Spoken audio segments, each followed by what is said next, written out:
Vikings is a very interesting show. It's about a time that I think a lot of people don't really know about, and I think that's why everyone is really connecting with the show. For a society that was once viewed as very animalistic, they actually have a lot of progressive stuff that happens with there. For example, it's a very progressive culture in that they really respected their women.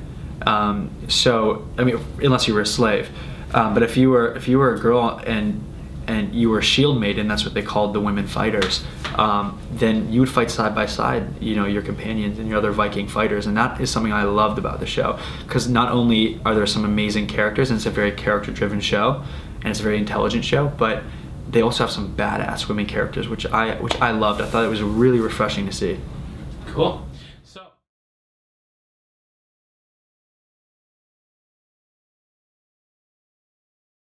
Well, I play Bjorn Lothbrok, who historically is known as Bjorn Ironside, and the reason they called him that was because he was an exceptional fighter, and everyone thought he was being protected by the gods because nobody could touch him. And that's the little spoiler alert I will say, but that's it.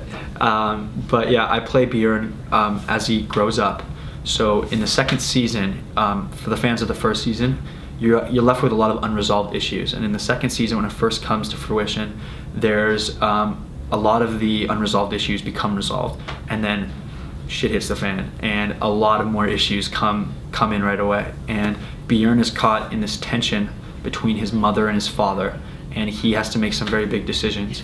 And where I come in is, it's 4 years later, and Bjorn is a young man, and emotionally he's very much a young man, and he's really trying to find himself and who he is.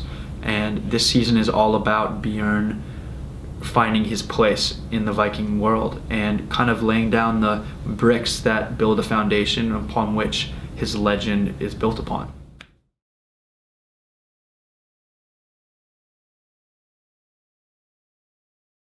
I've always wanted to be an actor and tell some great stories and play very interesting characters, but to get there I needed to live in Los Angeles, and I thought what would be great is if I went to college there. So I applied to USC, and I went to University of Southern California. I was there for about a year and a half, and when work started picking up, I'd always planned to do this. Took a leave of absence, so I'm currently not there right now, but I do plan on going back and finishing my degree. But I figured, if it took me 10 years to get my degree, then something's going well. And I would love to get my degree because I want to be able to tell my children and stuff, Al, your dad got his degree.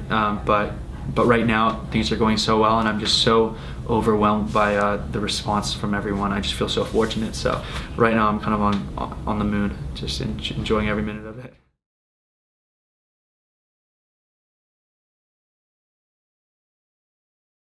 There is a lot of stuff in the pipeline right now, all very positive stuff. I just want to keep doing roles that are, I love playing, it's very fun to play the villain once in a while and just show a little dark side, but truth be told, playing the good-hearted guy is definitely where my heart is. There's a lot of very interesting projects in the pipeline. I just finished a movie in New Orleans called When the Game Stands Tall, and that'll be coming out August 22nd, and that's with Jim Caviezel, Michael Chiklis, and Laura Dern, and that was amazing to film. It's a true story about the biggest winning streak ever in football history. So that was really, really amazing to do, and I play the captain of the football team, and then and he's got a bit of an abusive father. And then after that, I have a independent film called Final Girl coming out with Abigail Breslin and Wes Bentley, and I've never done an independent film before, so that was really fun to do, and that'll be coming out in film festivals soon. And I'm also writing and producing my own stuff, so I've had some meetings, and it's been going tremendously. So we're hoping that down the road, one of those will get made.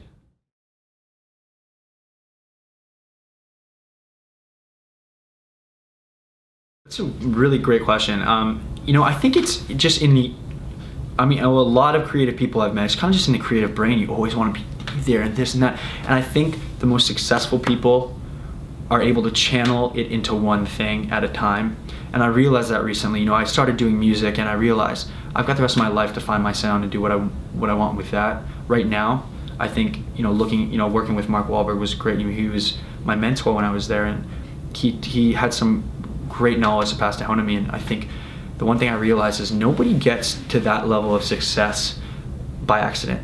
And if they do something once, and they're successful, that's not going to last. It's about that, constantly preparing yourself and constantly being ready. And I wanted to put all my efforts into one thing at a time. So right now, I'm very, very focused on my acting career, and things have been going tremendously, and I'm so happy to be involved with Vikings. I think the show is amazing, and I think the fans can expect an insane second season. And so that is what I'm focused on right now. However, I would not be happy if I didn't dabble in music, because that does just like fill my soul with another with another thing that I love to do. And that's kind of more of a hobby right now, but that is absolutely something I want to pursue down the road. Just right now, I gotta focus on this.